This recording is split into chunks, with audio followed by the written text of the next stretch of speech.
Let There Be Light é um documentário que mostra que o Exército norte-americano utiliza a hipnose e a narco-hipnose pelo menos desde os anos 40.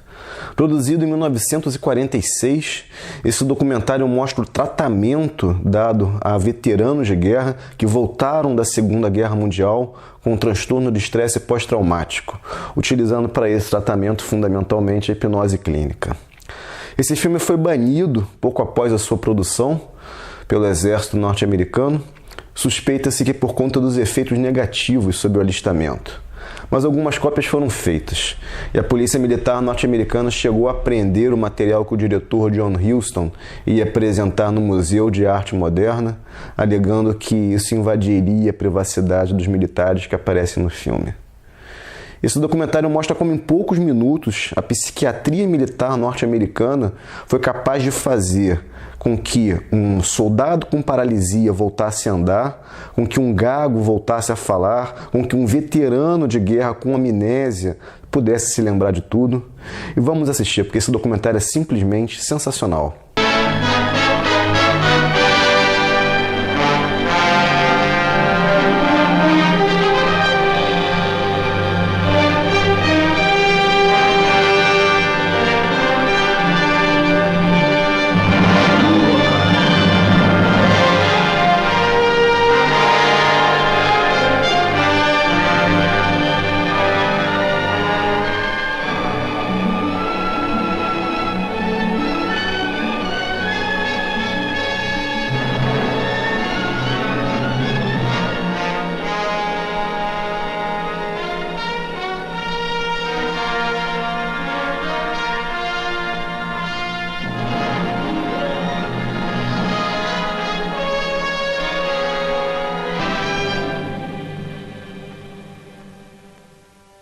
The guns are quiet now, the papers of peace have been signed, and the oceans of the earth are filled with ships coming home.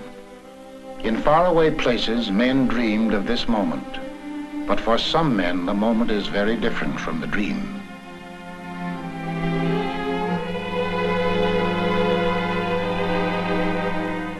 Here is human salvage, the final result of all that metal and fire can do to violate mortal flesh.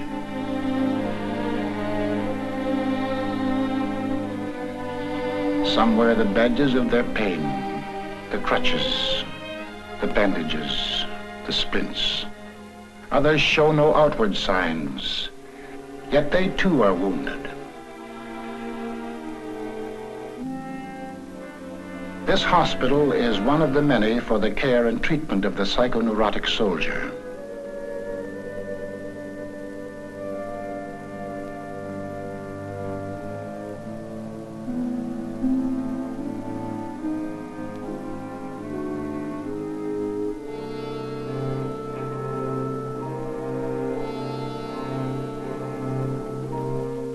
These are the casualties of the spirit, the troubled in mind, men who are damaged emotionally, born and bred in peace, educated to hate war. They were overnight plunged into sudden and terrible situations. Every man has his breaking point, and these, in the fulfillment of their duties as soldiers, were forced beyond the limit of human endurance. At ease, man. On behalf of the commanding officer and his staff of Mason General Hospital, I want to extend a hearty welcome to all of you on your return to the United States. There's no need to be alarmed at the presence of these cameras, as they're making a photographic record of your progress at this hospital from the date of admission to the date of discharge.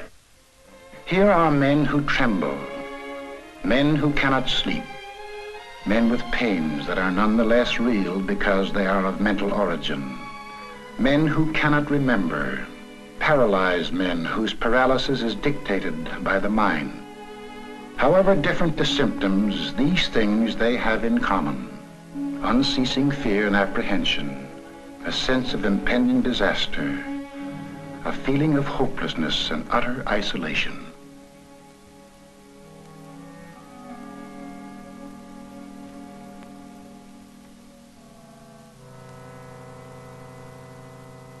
May I have your last last name? How do you spell that? M-E-I-S-E-R. May I have your last name, please? Oliver. And your how do you spell that?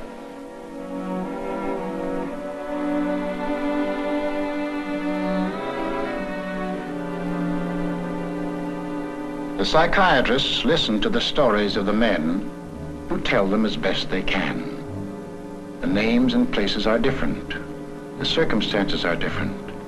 But through all the stories runs one thread: death and the fear of death.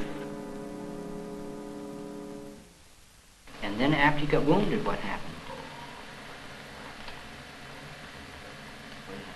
Same thing, only worse? Seems like my nerves keep getting worse on. They get worse. These airplanes, they bombed. I got killed nearly in one. You nearly got killed. Where were you at the time? St. Louis, I believe, somewhere. I don't remember. And what were you doing when the planes came over? I was in a hole. You know where you are? I think I'm in the States now. They told me I was coming back. Right. But they told me I was going to die. No. In the hospital, I wouldn't eat hardly. No, you're I not. was sick. And I wouldn't eat hardly. They told me I was going to die, but then he couldn't help me. Well, Told me they didn't care where I died or not. we will see that you don't die. You won't die.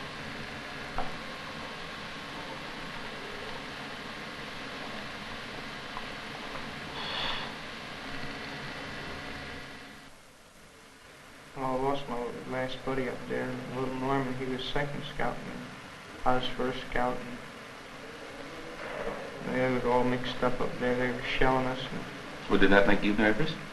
I should have been first scout. I'm first scout, and I should have been out in front. And he went out, and I started to go out after him, and he got shot. And he just said, "Oh, Dutch, I'm hitting." He crawled to my feet, and I started calling for the medic. And I went back to see if we could get the medic, and there wasn't any, and I started to go out after him again, and they wouldn't let me go. And he was the last one of the original boys that was with me. Him and I were the last two left out of the original. And when you were shelled, how did you feel?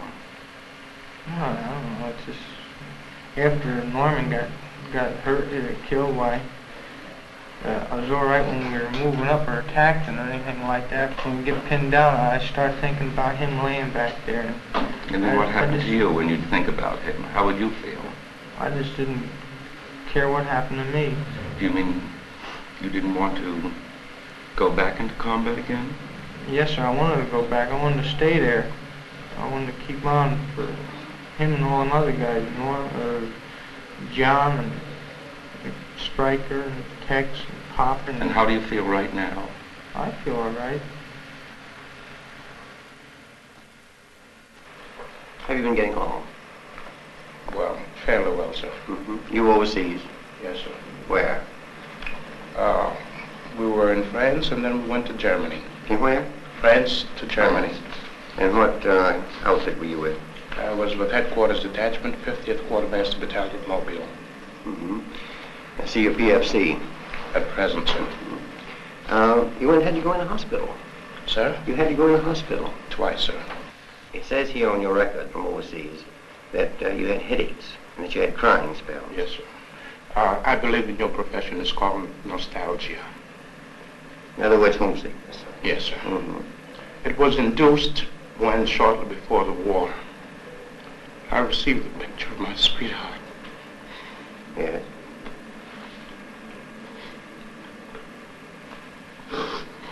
Mm-hmm.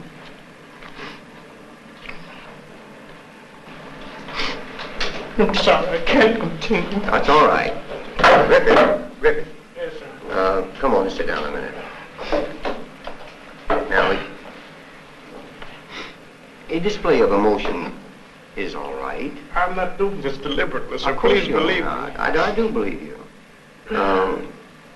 A display of emotion is sometimes very helpful I hope so, sir. Sure, it gets it off your chest. You wouldn't be here. You wouldn't have been returned. If there was a patient, if there wasn't something upsetting you. Yes. Well, now, Sorry. you say you had received a letter from your, Not a letter, sir, a photograph. A photograph, yes. Well, what about that now? Well, sir, to be perfectly honest with you, I'm very much in love with my sweetheart. She has been the one person that gave me a sense of importance, and that through her cooperation with me, we were able to surmount so many obstacles. What happened? Well, when I was in combat, Mindanao. Can you speak louder? I have trouble hearing you. During the time, I got worried that my brother, he was killed in Guadalcanal. Oh, was he a Marine? Yes. Now, I noticed in this history here that you saw a vision of your brother. Tell me something about that. What happened? Oh, I guess it was a dream. Well, describe the dream. What did you see in the dream? I dreamt that I was home, my brother was home, and my other brother was home. We all home. All of you were home. Sitting around the table. Everybody was happy. We were laughing, talking, just admiring each other's. And then it ended there. You could see these images clearly. Yeah, it was like in a dream, see. Yeah.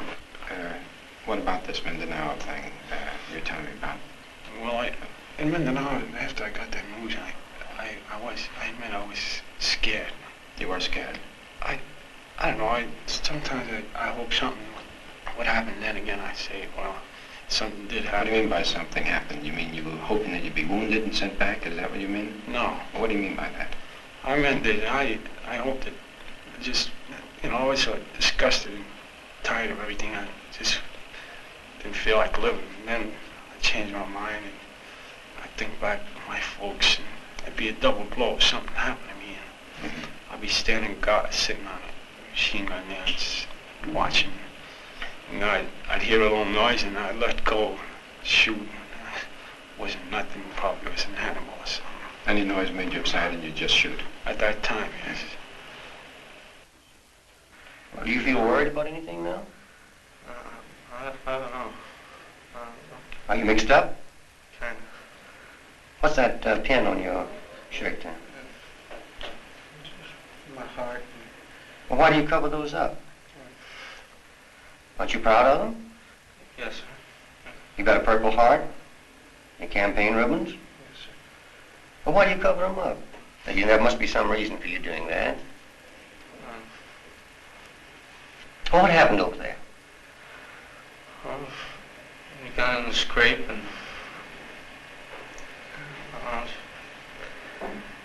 I was in the house there. Just got off the guard duty, and it's Friday the 13th, and we were sweating it out all day. Patrol came up, German patrol, and they shot a Panzerfaust through the wall. Well, And what?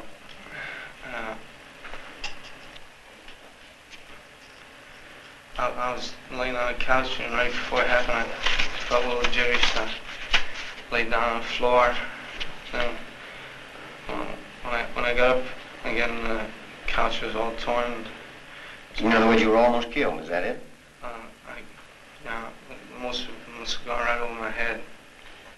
Do you feel conscious, are you aware of the fact that you are not the same boy that you were when you went over? Do you feel changed? Yes. In what way? More jumpy. How about with people?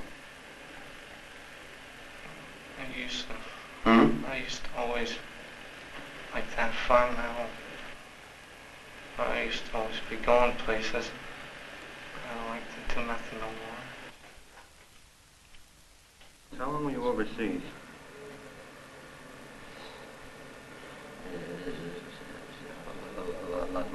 11 months. Were you in any combat at all?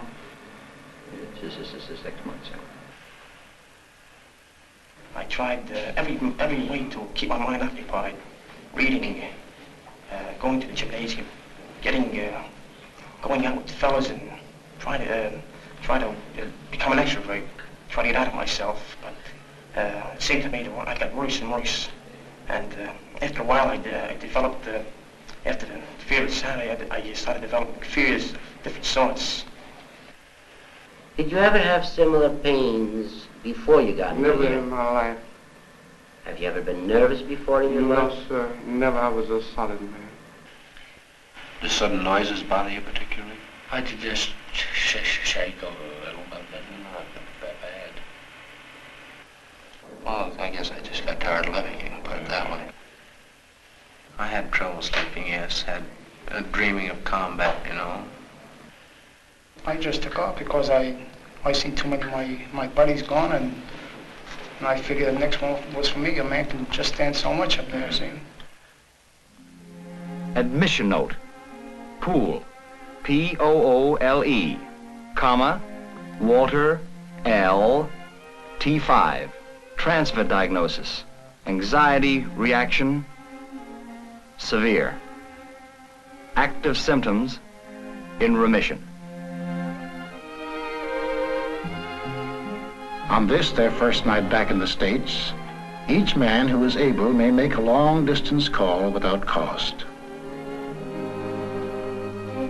After months and years of silence, familiar voices are heard once again.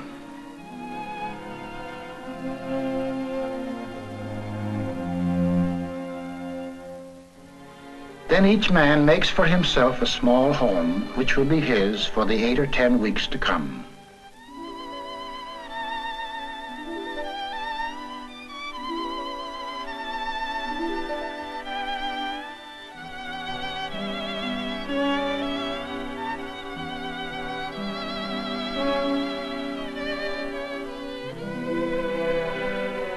Now in the darkness of the ward emerge the shapes born of darkness, the terror of things half remembered, dreams of battle, the torments of uncertainty and fear and loneliness.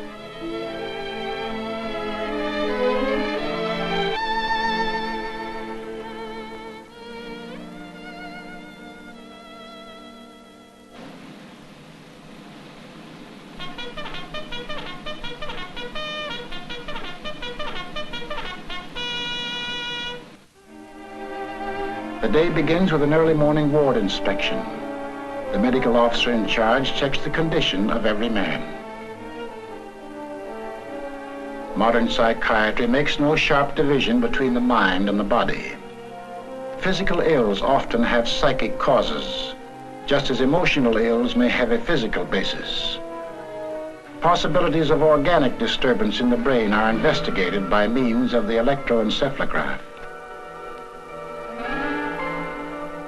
The Rorschach test, the things that the patient's imagination sees in these cards give significant clues to his personality makeup.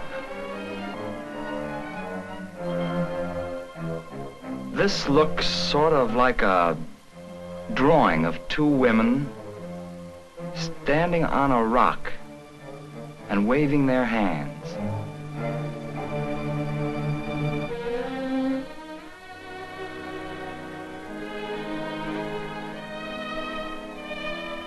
This man suffering from a conversion hysteria requires immediate treatment.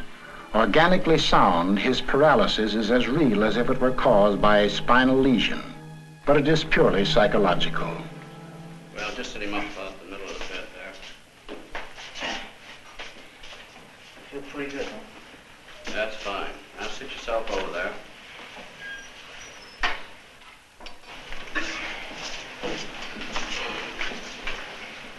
Well, now, can you move over just a little so I can talk to you? Yes, sir. Now, what is the trouble? You think there'll be a... What's that? That's the nerves, yes, they make me flinch like that. I see. How long has that been going on? Since Friday. Friday? Friday night. Come on suddenly or gradually? Suddenly, sir. How? Well, I started in the afternoon with crying spells. Mm-hmm. And felt something funny in my shoulders here. Back bothered me. Just started crying. I wasn't controlling my legs and my arms. Was there any reason for crying spells? I don't know, sir. Anything Just happen at home to bother you? Well, my mother's been ill. She has been ill. That's right. That worry you a lot? Quite a bit. Well, now, has this got anything to do with your mother's illness? Any reason why you should have that kind of reaction? No, sir, not that I know of. Unless my mother's illness might have brought this on. I tried to hold it while it hurts, but... I see. You've just been holding these things in. That's right, sir. No way you can control this at all? No, sir. Well, now we're going to have to help you do that, of course. Let's take off this jacket here. Just slip that off. All right, now lie down on the bed. My shoes. Right, now we'll leave the shoes on so you can walk in them. I think we're going to get you walking. Let's come over here. That's the boy. That's fine. That's good. Now you lie steady. Lie steady. That's the boy. This is all going to go away as I give you this medicine. No bother at all. The method employed here is effective in certain types of acute cases. An intravenous injection of sodium amytal induces a state similar to hypnosis. What a torpedo that is. You mind if I look this way? You look that way. There's nothing for you to watch here, but you're going to talk to me as we go along. Yes, sir. That's all. Now, you're not going to feel much of anything else. You're going to feel a little bit woozy. The use of this drug serves a twofold purpose. Like hypnosis, it is a shortcut to the unconscious mind. As a surgeon probes for a bullet, the psychiatrist explores the submerged regions of the mind, attempting to locate and bring to the surface the emotional conflict which is the cause of the patient's distress. The second purpose of this drug is to remove, through suggestion, those symptoms which impede the patient's recovery. Now tell me a little bit about what you're thinking of. Nothing. The thoughts are coming to your mind now. Nothing in particular. Well, now let's go back. Let's go back to Friday. Friday? Yeah, think about that. Friday. My mother argues with me. Your mother argues with you? Yeah. Mm-hmm. What does she argue about? Well, every little thing. If you sit down in a long chair or something like that. Doesn't like the stuff you get in the store. Uh-huh. Then she calms down. Well, see, have you always tried to please her? Yes. Mm-hmm. Always tried to please her. I used to clean the house for her when I was smaller. Well, now why do you think she argues like that? Think Well, because she's sick?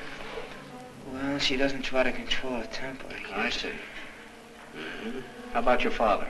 He's a swell guy. He's a swell fellow, isn't he? Gets kind of hot-tempered. Since my mother's been sick, it's been costing a lot of money. Uh-huh. And he's lost a lot of weight about worrying. I see. My mother argues with him. She wants to know where the money is. Mm-hmm. But I don't care about that as long as Yeah. everything turns out all right. Well, now, this jumping, what does that make you think of? Think about it a minute.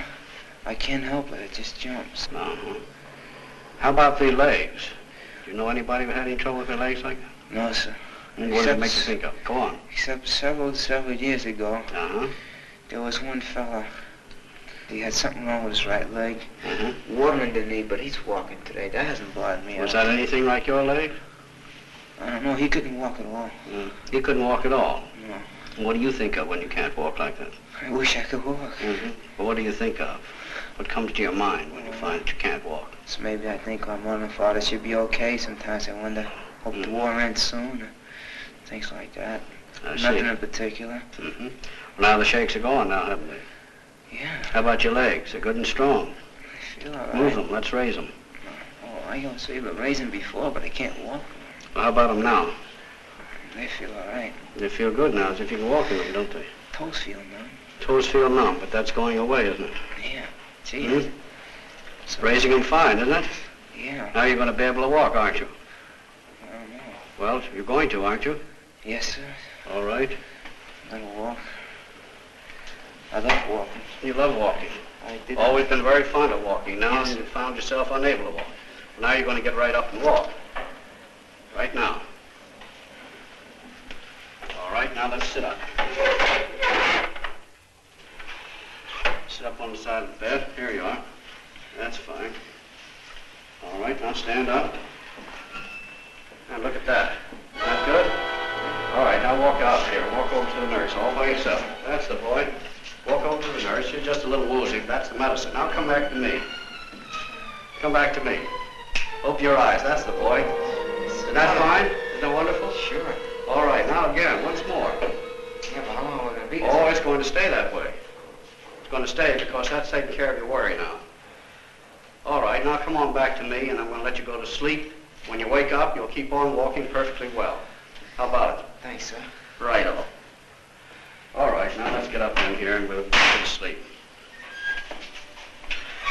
Yeah, there you are. Now I'm going to have you go right to sleep. When you wake up, it'll be all right. Thanks. All right, sleep, Girardi. The fact that he can walk now does not mean that his neurosis has been cured. That will require time. But the way has been opened for the therapy to follow. Now a new way of living begins, very different from the old one whose purpose was killing and trying not to be killed. Now in an environment of peace and safety, all the violence behind them, they are building rather than destroying.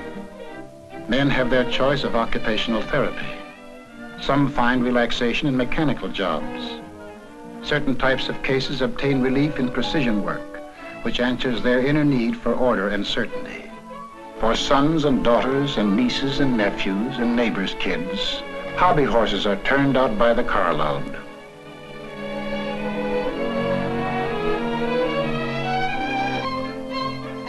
Physical reconditioning is not the only purpose in sports, which also serve to bring men out of their emotional isolation and back into group activity.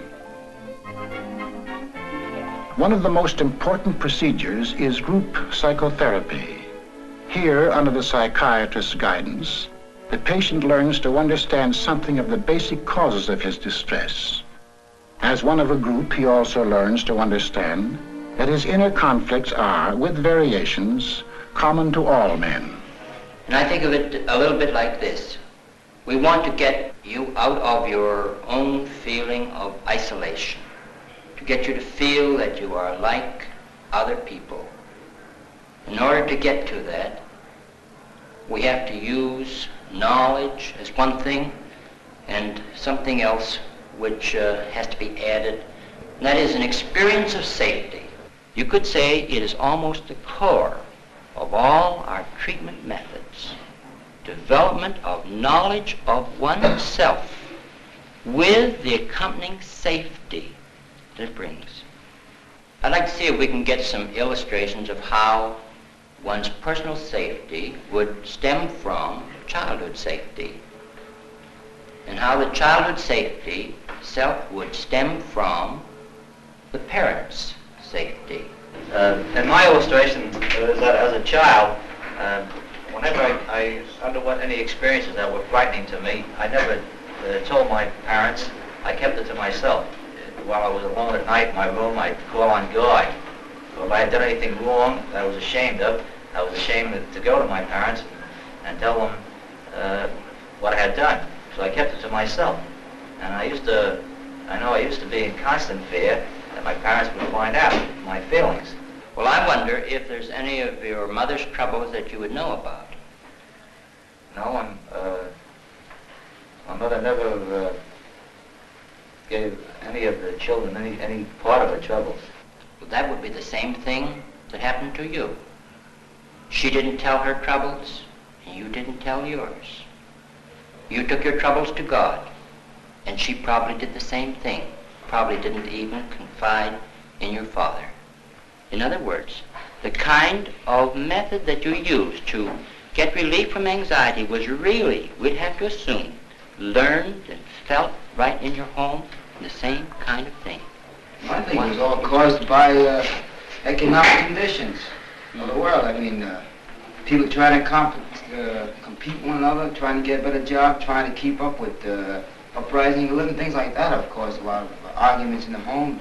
Mother and father arguing about the price of the food, and that has a reflection on the children. That's right. Things like that. So I think that was one of the causes of worst illness. Not having enough food to eat, or the arguments between them? Both. I mean, there was... Which was the worst, though?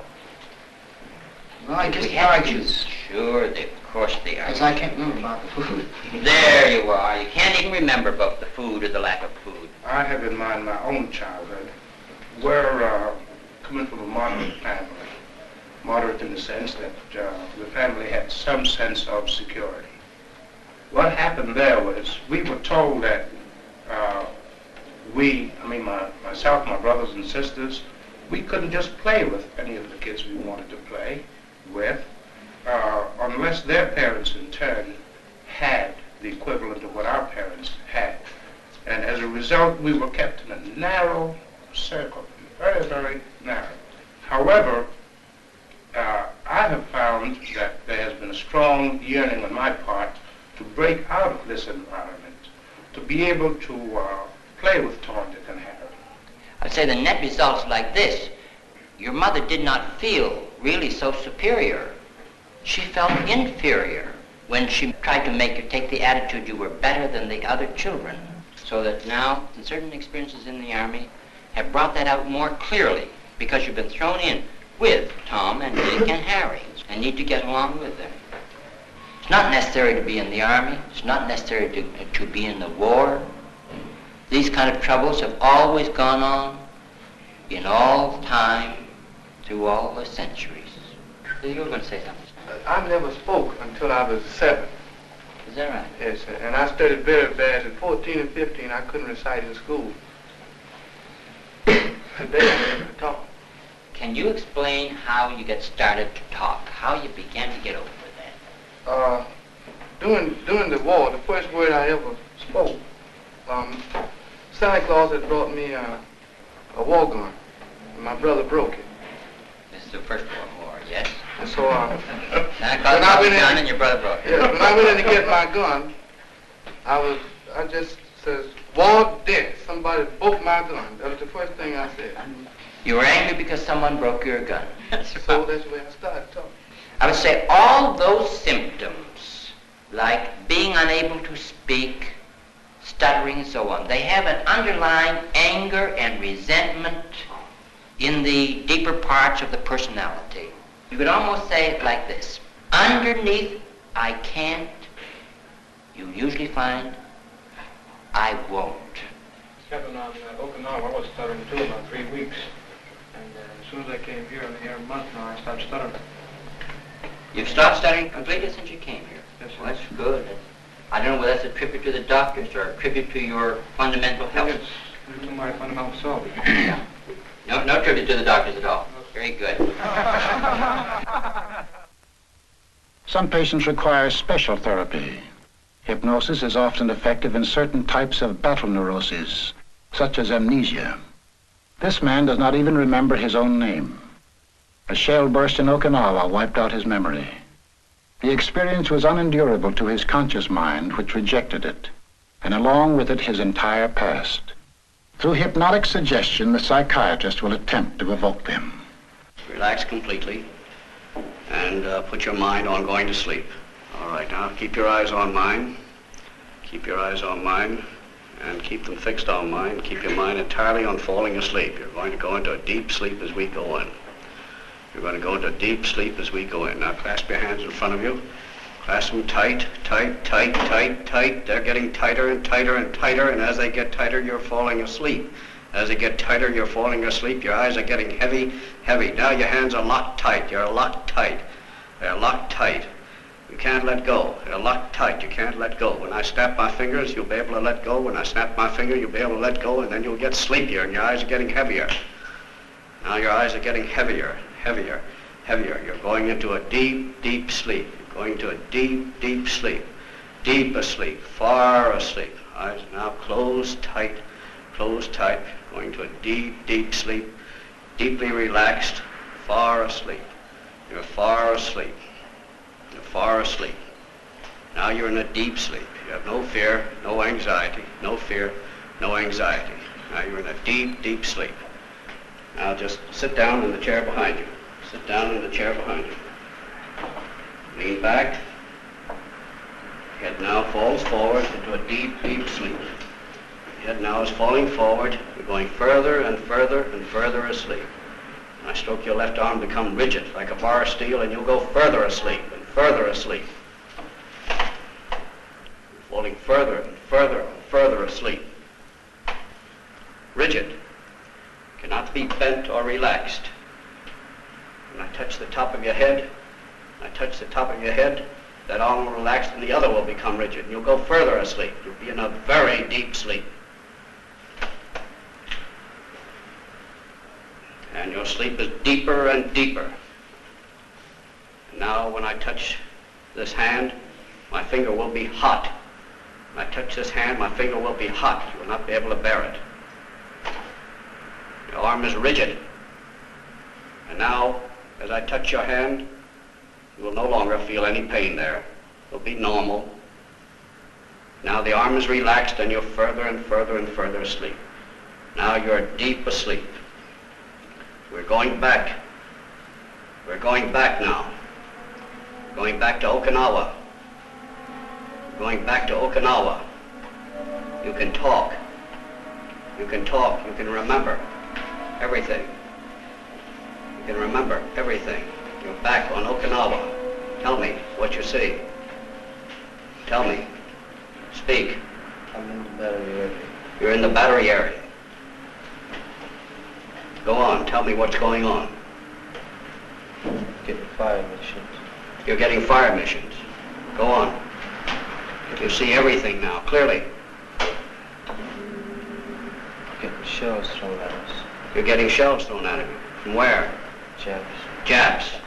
Go on. Yes. Keep on. You remember it all now. Every bit of it's coming back. Japs getting near us to get our position. Japs getting near you to get your position. Go on. Told us to get cover. Who told you to get cover? BC. BC. Go on. There's 5 of us. One of the boys got hurt. One of the boys got hurt. Took him away. I was running over to my gun position.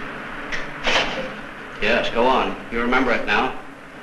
Tell me. It's all right now, but you can tell me. You can tell me. Explosion? Yes.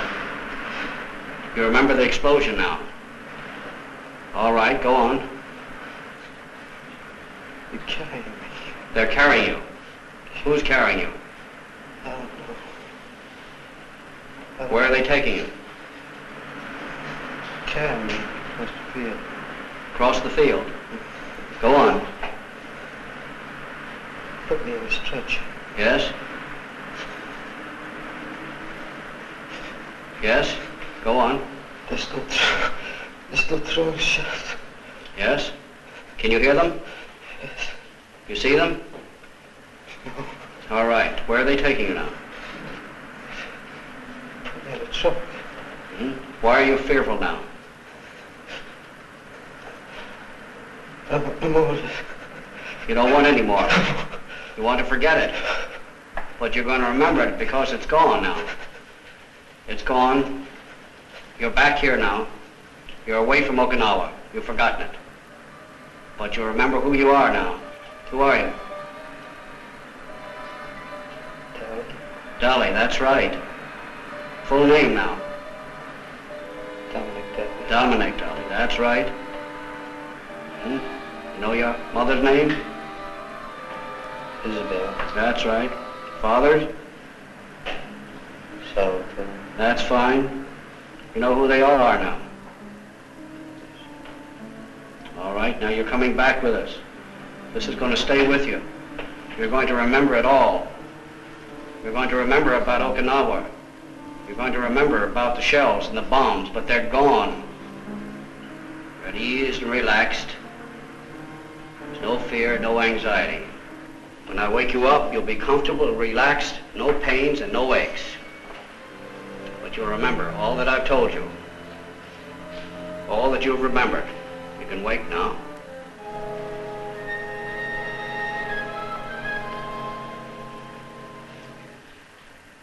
Well, how are you? Pretty good. Under the guidance of the psychiatrist, he is able to regard his experience in its true perspective as a thing of the past, which no longer threatens his safety. Now he can remember. Well, Hofmeister, what's your trouble?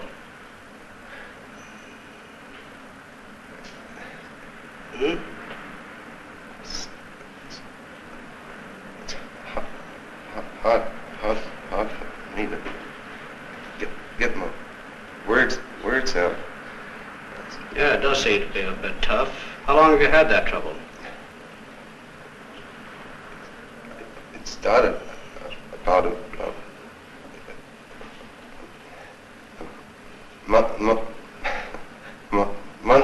month ago. Where were you then? I was in France. In France. Have you been in combat? Yes. Well, maybe we can help you talk a bit better and you can tell me more about it then, right? Let's lie down and see if we can help you on that. This man is not a chronic stutterer. He suffers from a battle tension which the drug will attempt to diminish.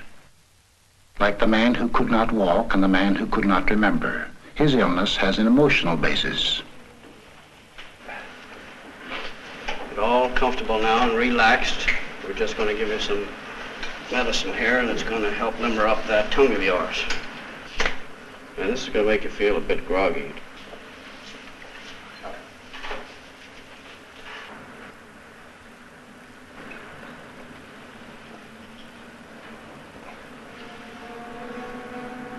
Well, now tell me now, how do you feel now? Make any difference in your feeling? Oh, it's just like seventh heaven. What is it? Tell me about it. Boy, I can talk. That's fine, isn't it? Talk! I can talk! That's good, boy. Listen, I can talk! Oh, God, listen, I can talk! Oh, there's nothing wrong. Oh, God, listen! All right, it's coming back now. You're going to take it easy. Oh, listen, I can talk! Just the way you always did, is that right? God, listen! Oh, God, I can talk! Just the way you always did, Hoffmeister. You keep right on with it now. Oh, nice. Let's take it easy now. Just talk just a little lightly now. Tell me, got any idea why you couldn't talk before? What's coming to your mind now? Tell me, what's coming to your mind now? What is it in your mind when you couldn't talk? What is it that stopped it? Something came through there and stopped it. What is it now? Think quickly. Think deeply. Let's go back. When was it you lost your speech? You had your trouble talking. Go back quickly.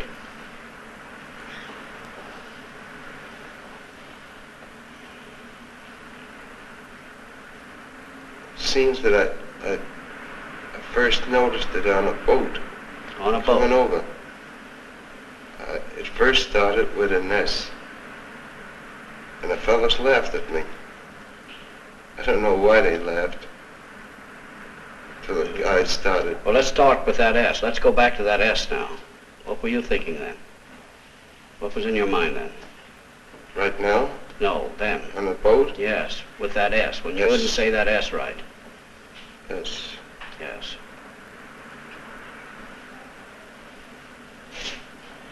The port side. Port side. The port side. Port side of the ship. What side's that? That would be the left side. Left side, that's right. Yeah, I remember. Because we were up there that afternoon and we saw the fishes. And we had some flying fishes.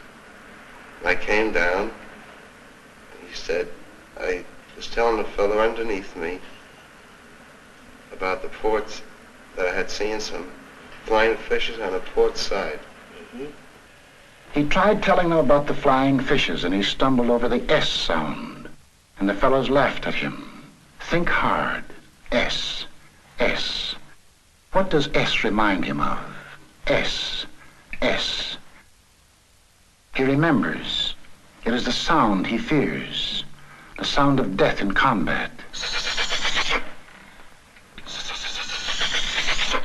The sound of a German 88 high explosive shell coming in. Now it is possible to proceed to the basic method of psychiatric treatment, discussion and understanding of the underlying causes of his symptom.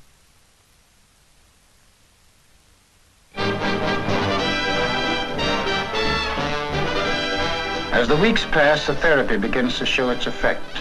The shock and stress of war are starting to wear off. For these men are blessed with the natural regenerative powers of youth. Now they are living less in the past and more in the present. Sometimes they think of the future. The war years must be put aside and the responsibilities of peace must be considered. A man might open a filling station or a hardware store, or he can buy a few acres of land and raise some chickens. He might even go back to school.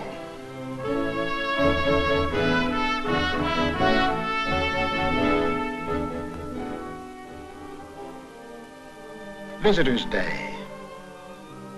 Now the men resume their contact with the world outside. These are the people they are coming back to, whose lives are bound up with theirs. Without their understanding, all that has been accomplished in the last few weeks can be torn down. With it, their return to life can be doubly swift and sure.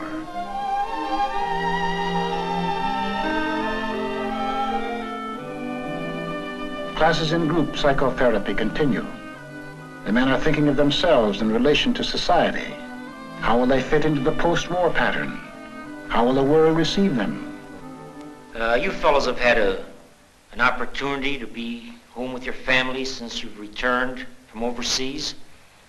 Have you noticed any change in the various members of your family toward you, in their reactions toward you? Well, I found out after 4 years of absence that it only took me the second day to be really relaxed, and I was right chummy again with my dad, and talked about the old neighborhood and the new changes. I don't know, it surprised me.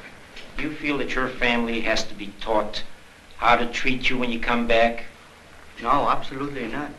How do you want to be treated by your family? The same I was treated before I went into the service. No difference. You don't want to be treated any differently? No. I was talking to one man, and I said, what do you think of us fellas that come back with psychoneurosis anxiety state? And I says, you can see that we're not crazy by any means. And he says, well, before I come out here to see, he says, my first impression was like in Bellevue. He said, fellas from the last war, they're completely maniacs. He said, that was my first impression. And I'm wondering if, the great percentage of the people are going to be like that when we get out. That is a common concern among servicemen who have developed nervous conditions during their stay in the Army as to what the public is going to think about them. Undoubtedly, there will be people on the outside who won't have any understanding of the condition, who may think of it as being a rather shameful condition. That's why we're having an educational program, trying to educate the public into understanding. Unfortunately, most of you fellows have gone through some very severe stresses in the Army. Stresses that civilians are rarely subjected to. In civilian life, you can avoid serious stresses. If a civilian, the average civilian, were subjected to similar stresses, he undoubtedly would have developed the same type of nervous condition that most of you fellows developed. All of us have our so-called breaking point. And a survey outside showed that civilians, on the whole, were more nervous than soldiers. On Park Avenue, for instance, where some of your richest people live, most of the patients are people who suffer from nervous disorders, and if the doctor won't give them a pill, why, they'll go out and say, well, he's not a good doctor. So therefore, they're given pills, and they take them at home. They take these pills at home because the hospitals are too full. If the hospitals were empty, they'd be in a sanitarium or so forth. Haven't been through none of these discussions like the other men have. I know that we have learned the basis of how we've gotten nervous, some of us through combat and some of us by not being in combat. And I think, and I'm sure that we have a better understanding of our conditions. And I'm pretty grateful of being here at Mason General Hospital like a lot of fellas are. I just so happens I couldn't walk, and they made me walk. I couldn't walk when I arrived, and I was here 24 hours, and they made me walk. I feel pretty grateful for getting my limbs back. But that isn't my driving that. It's that I know that when I get out of here, and the other fellas do too, that we're going to try our best to make ourselves as best we can. And we feel more confident in to grasp this nervous situation that's come about us. And we want to show people that we can do things on our own on the outside. Whether we've been in a hospital for nerves or mental or wherever we've been, whether we lost an arm or a leg, that we can be just as good as anybody else. All I want is that they give us a chance to prove our equality like they said they were, and I hope they keep their promise. That's all I hope. Would you make it a point to tell your employer that you were a psychoneurotic? Well, if he's an intelligent man, which most well-known employers are that own large concerns, why, he's going to react the same as any other normal human being would. He's going to say it's absolutely possible. And the man right now looks all right. I'll try him out. But you may run into employers who are not that broad-minded or intelligent. Yes, sir. And I'll sell myself to them. How about you, Hoffmeister? Do you have any plans about jobs, or do you have any fears about getting a job? Or No fear whatsoever. I've got my job waiting for me, sir. You have your job waiting for you. I think it comes down to this, doesn't it? That most of you fellows feel that you ought to be honest with your employer, that you have nothing to hide, nothing to be ashamed of. Yes, isn't that the general attitude? Yes, sir. That's the way all feel. Your time in the service was not entirely wasted. You have learned a great deal in the service. For instance, a great many jobs and tasks that you've learned to do in the service that you have had absolutely no contact with in the past. You've also learned to work in groups, something that every soldier learns to do very early in his military career. This definitely will be of much value to you in your future civilian employment.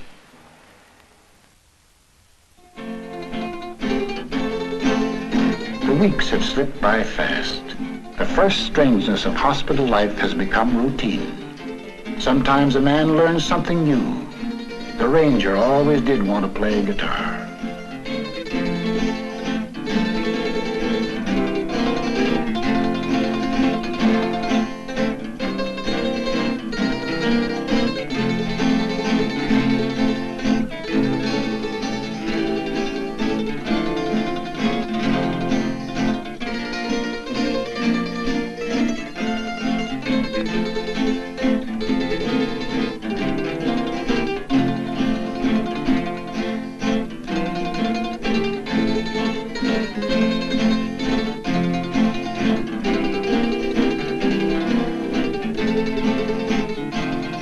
Now the days begin to seem long. There's the old healthy sound of belly aching in the air. Spinach. Spinach again. And how about a good movie for a change? And how about putting some ice cream in the ice cream soda? No longer is a man shut up within the lonely recesses of himself. He is breaking out of his prison into life. The life that lies ahead, offering infinite possibilities for happiness and sorrow. How does a man find happiness? Is there a secret to discover? What is the mysterious ingredient that gives joy and meaning to living? You know in the Bible where it says, man does not live by bread alone? Children don't grow up well without safety and confidence. If that wasn't in one's childhood, in growing up, you could say, now there was something missing during all that time. Now the next question is how to supply it. And it does need to be supplied. Not all of the learning in all of the books is half as valuable in getting over nervousness as to find someone that you esteem, that you can learn to feel safe with, where you can get a feeling of being accepted, of cherished, where you get a feeling that you're worthwhile and that you are important to someone. You could say, the feeding that you didn't get, that's something more than bread, when you were little, you still need to get it. You still need to be fed with acceptance and to find the safety. In other words, knowledge alone is not enough.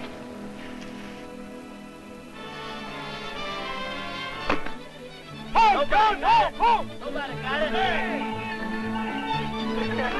Get up! Get up! Get up! Get up! 8 weeks have passed. What about these men? Are they ready for discharge? How complete is their recovery?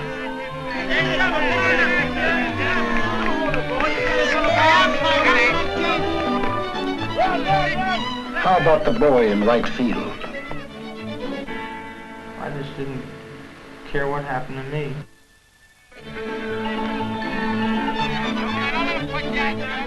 How about the kid at bat? Foxhole was covered by dirt. And I was covered up for 29 hours afterwards till they found me.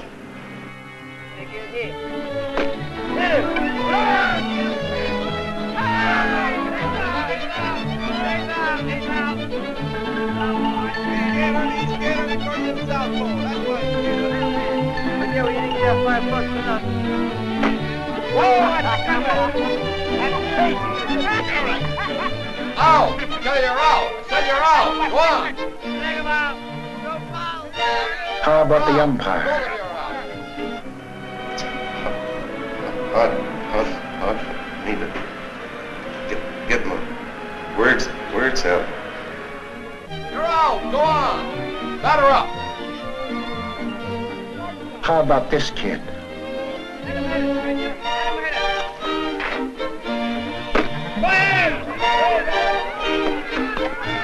How about him?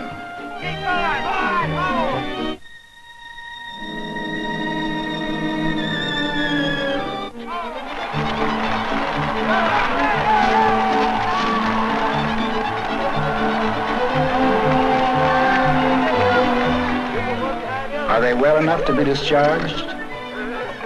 That is for the doctors to decide at tomorrow's boarding.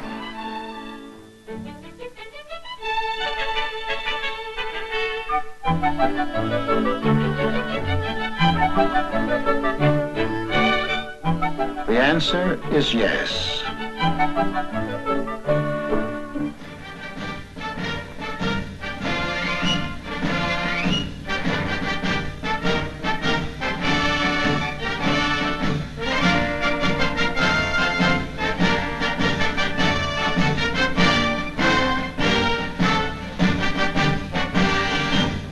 Men, this is your last military formation. Today, you're returning to your homes, your families, and friends. Many of you have been looking forward eagerly to this day. But remember that when you re-enter civilian life, on your shoulders falls much of the responsibility for the post-war world. May your lives as civilians be as worthy as your records as soldiers. Good health, good fortune, and Godspeed.